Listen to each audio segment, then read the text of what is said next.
You want a great pitch? Pitch just like you would tell your best friend something you love on TV. That's a freaking great pitch. Are you going to be passionate when you're telling your friends about something? Yeah. Are you memorizing word for word? Hell no. You're telling a story about character. That's a great pitch.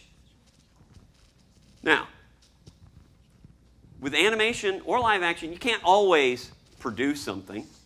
Time, money, whatever. You don't always want to either. I pitch with storyboards in Animatics. For those of you who are not familiar with Animatic, it's a video storyboard. Whether it's just cut together to a timeline, sometimes we'll have elements move on it. I'll show you a sample here in just a second. This is the way we used to pitch.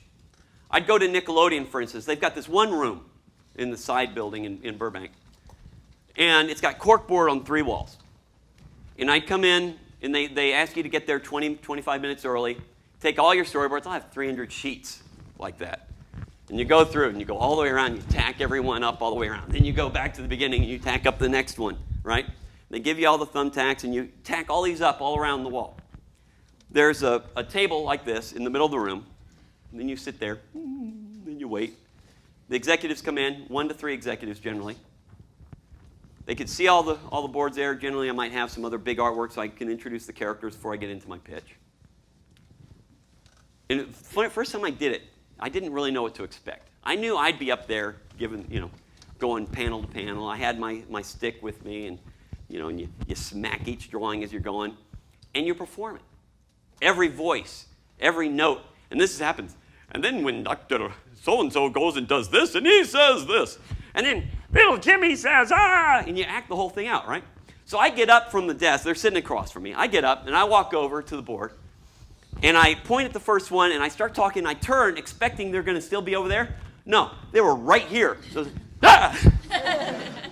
All 3 of them crowded around me so they could see the artwork.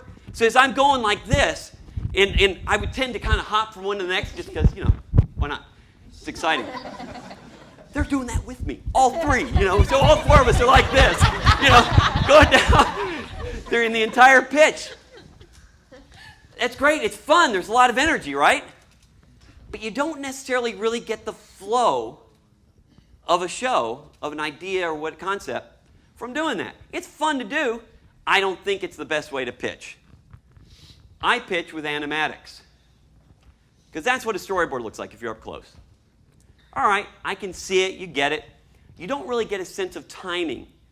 You don't get a sense of the type of humor because humor has to do with timing. If you screw up the edit, it's going to make it great or terrible. I want it to be great every time. I don't want to forget to have an inflection a certain way. I don't want to forget a certain line or do the wrong accent, which I'll often do when I'm doing those. You're doing 8 voices. God knows how to do each one. So now we do animatics. Let me show you a little clip of one. Oh, little mama. Loco. Right.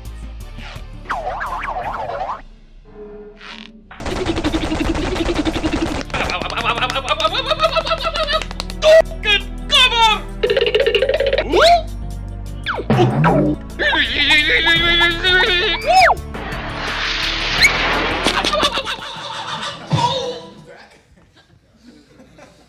You get a sense of timing. You know what the show's going to look like. I don't need to animate it. Do any of you have the slightest question on what the show's going to look like in finished form? No. You get the humor. You get the look. This took me a couple weeks. Well, the whole thing was 6 minutes long. It took a couple weeks to do the entire animatic. Music, voice, all the artwork. You know how long it would take to do 6 minutes of quality animation and how much that would cost? It'd be months and months and months of work and tens of thousands of dollars. With this, if a network looks at it and goes, we like this, but maybe we would want to tweak the characters so that the 2 boys look a little bit different, they're going to feel okay with that because it's in rough form. They're all used to seeing storyboards. If I bring them something that's really clean and finished, everyone feels, even if they don't think about it, I don't know if I can, it's so finished, we can't really make any changes. So all of a sudden, this becomes a better pitch because it opens up for that back and forth. And this is what we do to everything you saw in that was using Storyboard Pro. All the audio, all the editing, all the artwork, any changes instantly, I just hit play, and it's there.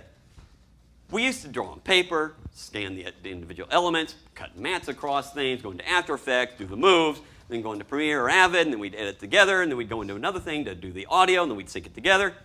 And then any change, I'd go back to the beginning, and it'd start all over. No, all I do is go into any panel, whatever change I want to make, hit play. It has quadrupled how fast I am on everything that I do. We're doing this on every one of my movies. Like Little Rascals right now, I can do an animatic as fast as I can draw because I'm drawing on the timeline. So the director is getting not only the storyboards with all the notes, but he sees if it actually plays with a scratch track. Because I just do the voices myself real quick. It's fun. Doesn't have to be great. You don't have to be a great actor for it. But instantly you know if it's working because we all know how it is to watch video. Very few people can look at a storyboard and tell, is it going to play when it's all put together? So this is how we do all of our pitches now.